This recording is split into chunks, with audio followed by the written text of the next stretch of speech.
Welcome to سلسلہ ہدایت قرآن، سنت اور اہل بیت علیہم السلام۔ بسم اللہ الرحمن الرحیم۔ آج ہم قرآن مجید کی ایک نہایت اہم سورۃ الانشقاق پر میں غور و فکر کریں گے۔ جی، سورۃ الانشقاق مصحف کی ترتیب میں یہ 84ویں سورہ ہے اور مکہ مکرمہ میں نازل ہوئی۔ اس کا نام جیسا کہ آپ جانتے ہیں پہلی آیت اذا السماء انشقت سے لیا گیا ہے، جس کا مطلب ہے جب آسمان پھٹ جائے گا۔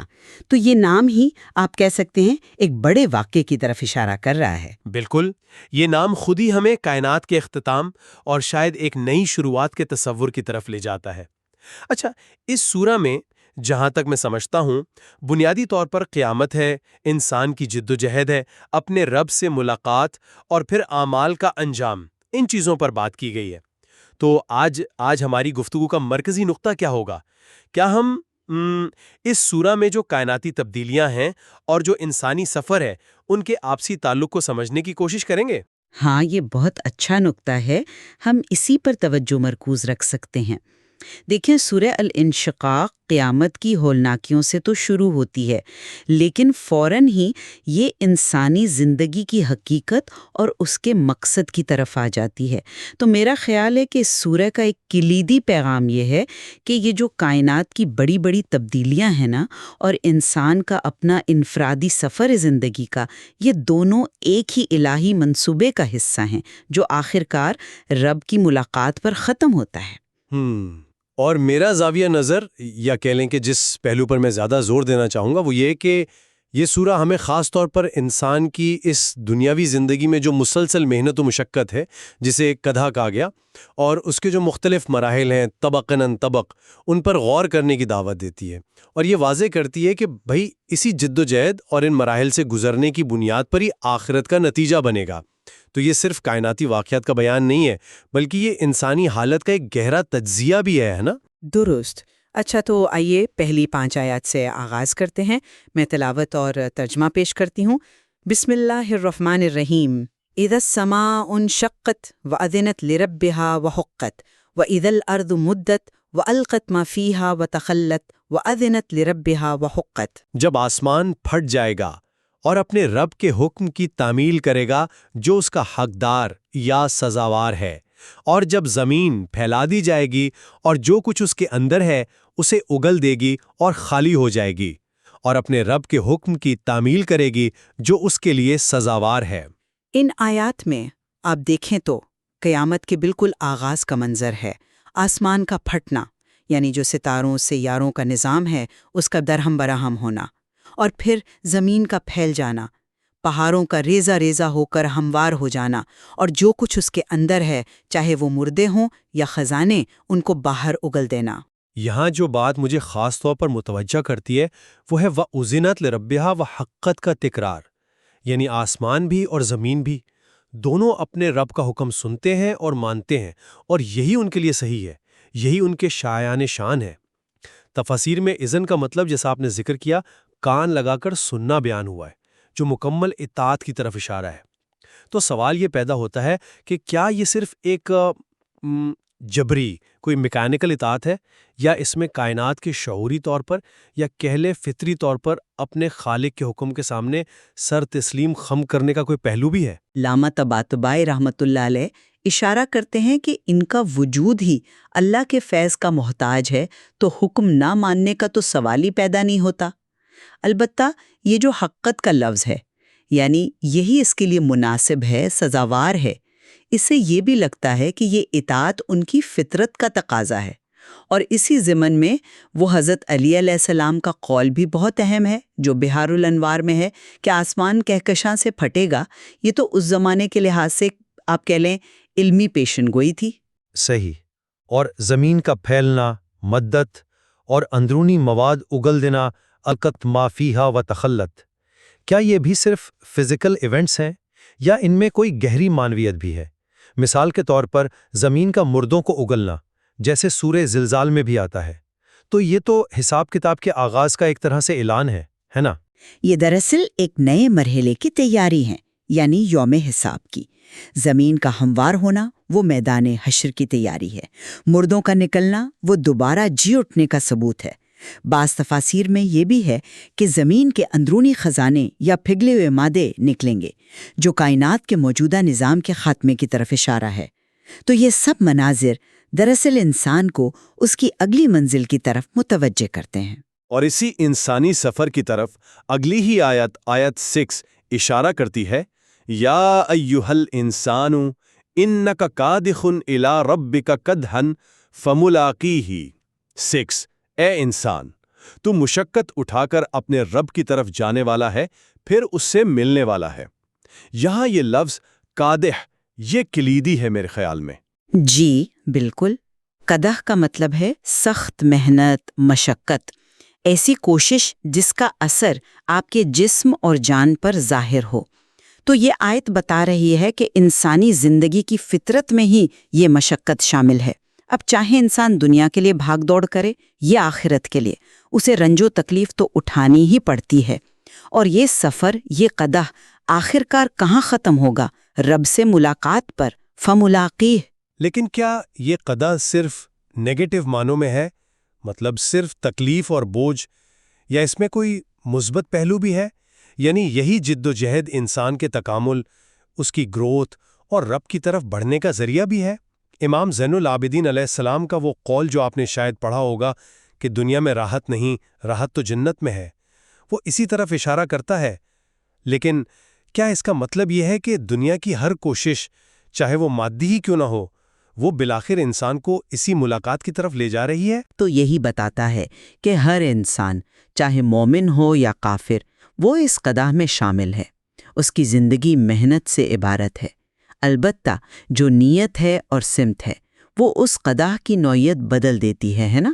اولیاء اللہ کی مشقت آخرت کے لیے ہوتی ہے، جو انہیں رب سے قریب کرتی ہے، جبکہ جو دنیا پرست ہے اس کی مشقت اسے دنیا میں ہی الجھائے رکھتی ہے، مگر انجام کار اسے بھی اپنے رب کے سامنے حاضر ہونا ہے، فملاقیہ۔ اب وہ ملاقات حساب و کتاب کی صورت میں ہوگی یا جزا و سزا کی شکل میں؟ بعض عرفاء تو اسے شہود باطن سے بھی تعبیر کرتے ہیں۔ تو گویا یہ قدح ایک ناگزیر حقیقت ہے اور ملاقات بھی یقینی ہے۔ فرق صرف اس ملاقات کے نتیجے کا ہے، اور اسی نتیجے کو اگلی آیات 2 گروہوں میں تقسیم کرتی ہیں۔ پہلے اصحاب یمین کا ذکر ہے۔ بالکل، آیات 7 سے 9۔ فَأَمَّا مَنْ أُوتِيَ كِتَابَهُ بِيَمِينِهِ فَسَوْفَ يُحَاسَبُ حِسَابًا يَسِيرًا وَيَنْقَلِبُ إِلَىٰ أَهْلِهِ مَسْرُورًا۔ پس جس کا نامہ اعمال اس کے دائیں ہاتھ میں دیا جائے گا، اس سے عنقریب ہلکا حساب لیا جائے گا اور وہ اپنے گھر والوں کی طرف خوشی سے پلٹے گا۔ دائیں ہاتھ میں نامہ اعمال ملنا، یہ کامیابی، پاکیزگی، نجات کی علامت ہے۔ حساباً یسیراً یعنی آسان حساب۔ اس کی نوعیت کیا ہے؟ کیا یہ صرف گناہوں کو نظر انداز کر دینا ہے یا کچھ اور؟ وہ حدیث نبوی صلی اللہ علیہ وسلم بھی ہے نا، جس میں 3 اعمال کا ذکر ہے جو حساب آسان کرتے ہیں: محروم کرنے والے کو عطا کرنا، قطع رحمی کرنے والے سے جڑنا اور ظالم کو معاف کرنا۔ یہ تو بہت اعلیٰ اخلاقی صفات ہیں۔ تو کیا اس کا مطلب یہ ہوا کہ حساب میں صرف حقوق اللہ نہیں بلکہ حقوق العباد اور اخلاقیات کا بھی بہت بڑا دخل ہے؟ یقیناً یہ حدیث تو واضح کرتی ہے کہ اللہ کے نزدیک باہمی معاملات اور اخلاقی رویے کی کتنی زیادہ اہمیت ہے۔ آسان حساب کا مطلب صرف نظر انداز کرنا ہی نہیں، بلکہ بعض روایات کے مطابق ایمان اور عمل صالح کی برکت سے گناہوں کو نیکیوں میں بدل دینا بھی ہے۔ امام محمد باقر علیہ السلام سے یہ بھی روایت ہے کہ حساب میں سختی یا آسانی انسان کو جو عقل دی گئی ہے نا، اس کے مطابق ہوگی، اور پھر وہ خوشی خوشی اپنے اہل کی طرف لوٹے گا، جو جنت میں اس کے منتظر مومن گھر والے ہو سکتے ہیں یا دوسرے اہل ایمان۔ اچھا، اس کے بالکل برعکس اصحاب الشمال کا انجام وہ نہایت مختلف ہے۔ آیات 10 سے 15 میں اس کا ذکر آتا ہے۔ جی، وَأَمَّا مَنْ أُوتِيَ كِتَابَهُ وَرَاءَ ظَهْرِهِ، اور جس کا نامہ اعمال اس کی پشت کے پیچھے سے دیا جائے گا، فَسَوْفَ يَدْعُو ثُبُورًا، پس وہ موت کو پکارے گا، ثبور، وَيَصْلَىٰ سَعِيرًا، اور وہ جہنم میں جھلسے گا، إِنَّهُ كَانَ فِي أَهْلِهِ مَسْرُورًا، بلا شبہ یہ اپنے گھر والوں میں دنیا میں خوش رہتا تھا۔ بے شک اس کا یہ گمان تھا کہ اسے لوٹ کر اللہ کی طرف جانا ہی نہیں ہے۔ ہاں، اس کا رب یقیناً اس کے عمل کو دیکھ رہا تھا۔ وراء ظہرا، پشت کے پیچھے سے نامہ اعمال ملنا، یہ تو انتہائی ذلت آمیز تصویر کشی ہے۔ تفاسیر میں مختلف وجوہات بھی بیان ہوئی ہیں، جیسے ہاتھ گردن سے بندے ہونا یا چہروں کا پیچھے مڑ جانا، لیکن اس کی وجہ کیا بیان ہوئی؟ انہو کان فی اہلہ مسرورا، وہ اپنے گھر والوں میں خوش رہتا تھا۔ کیا دنیا میں خوش رہنا منع ہے؟ یہ کیسی بات ہوئی؟ نہیں، اصل نقطہ خوشی کی نوعیت کا ہے۔ یہ وہ والی خوشی ہے جو غفلت سے پیدا ہوتی ہے، تکبر سے پیدا ہوتی ہے، آخرت سے بالکل بے پرواہ ہو کر جو خوشی ہوتی ہے نا، وہ مراد ہے۔ مومن بھی خوش ہوتا ہے، لیکن اس کی خوشی اللہ کی اطاعت اور شکر گزاری کے ساتھ جڑی ہوتی ہے۔ کافر کی خوشی اسے خدا سے اور زیادہ دور کر دیتی ہے، جیسے سورۃ طور میں متقین کے بارے میں ہے کہ وہ دنیا میں اپنے اہل میں رہتے ہوئے بھی آخرت کے انجام سے ڈرتے ہوئے زندگی گزارتے تھے۔ اور اس غفلت کی جڑ کیا تھی؟ وہ اگلی آیت میں ہے، انہو ظن ان یحور، اس کا گمان تھا کہ وہ پلٹ کر نہیں آئے گا۔ یحور یعنی لوٹنا۔ تو اصل مسئلہ تو انکار معاد تھا، یعنی آخرت اور جواب دہی کا انکار۔ یہی وہ بنیادی گمراہی تھی جس نے اسے ان غفلت بھری خوشیوں میں مبتلا رکھا ہوا تھا۔ بالکل، اور اللہ کا جواب دیکھیں، بلا ان ربہ کان بہ بصیرا، ہاں، اس کا رب اسے دیکھ رہا تھا۔ یہ نہ صرف اس کے گمان کی تردید ہے، بلکہ یہ خود ماد پر ایک دلیل بھی ہے کہ بھئی جب اللہ سب کچھ دیکھ رہا ہے اور اعمال محفوظ ہیں تو جزا و سزا تو لازمی ہے۔ صحیح۔ اس کے بعد اللہ تعالیٰ کچھ قسمیں کھا کر ایک اور اہم اصول بیان فرماتا ہے، آیات 16 سے 19۔ جی، فلا اقسم بالشفق 16، واللیل وما وسق 17، والقمر اذا اتسق 18، لترکبن طبقا عن طبق 19۔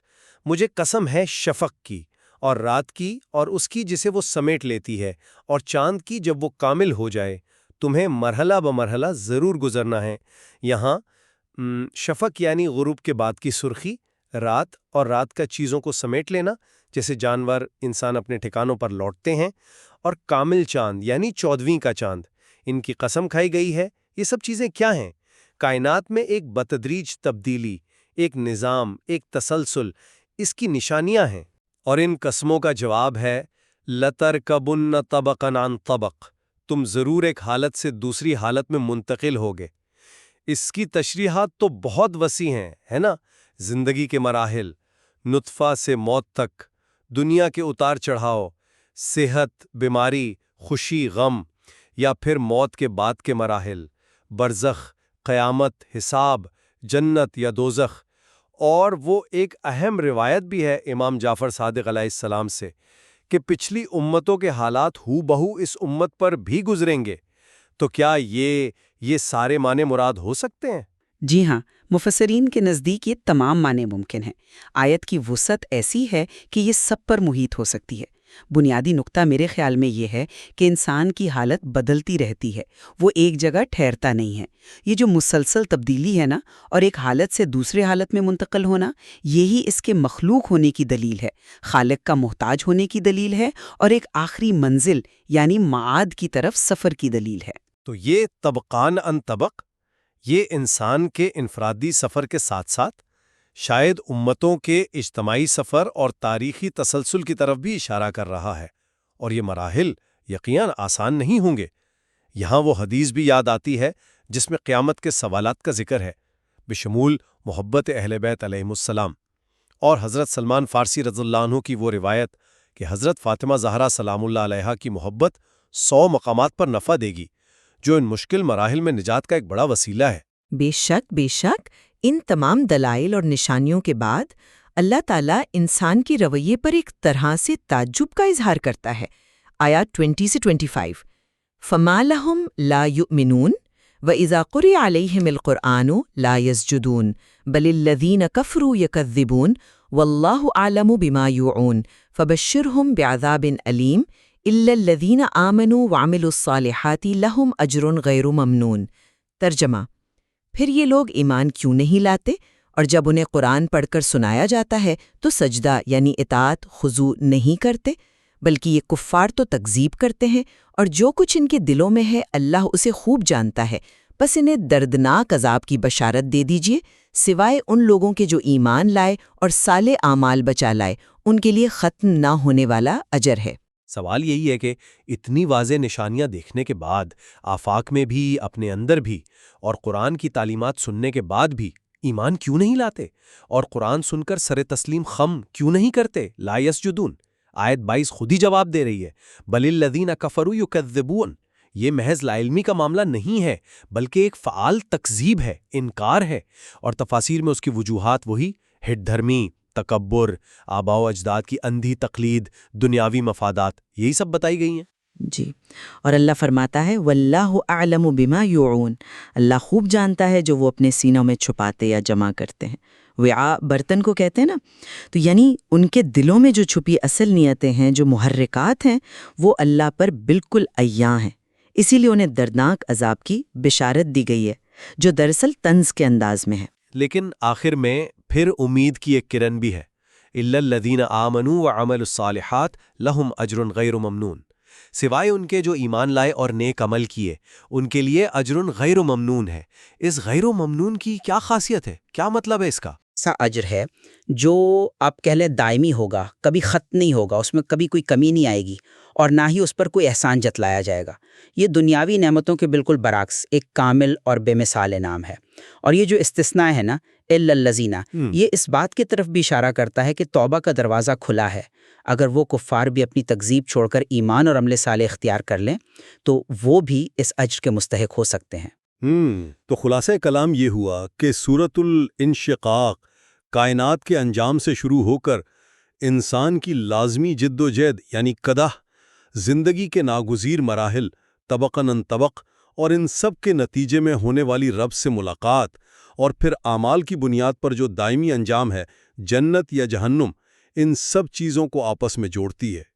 یہ بے وقت ایک تنبیہ بھی ہے اور ایک امید بھی دلاتی ہے۔ بالکل، آج کی گفتگو میں ہم نے یہی دیکھنے کی کوشش کی کہ کس طرح یہ سورہ کائنات کی اطاعت سے لے کر انسان کے اندرونی سفر اور اس کی آخری منزل تک کے مضامین کو بیان کرتی ہے۔ کائنات کا اپنے رب کے حکم کے سامنے سر تسلیم خم کرنا، اور انسان کا اپنی زندگی کی مشقتوں سے گزر کر اسی رب کے حضور پیش ہونا، یہ سب ایک عظیم الہی منصوبے کا حصہ ہے۔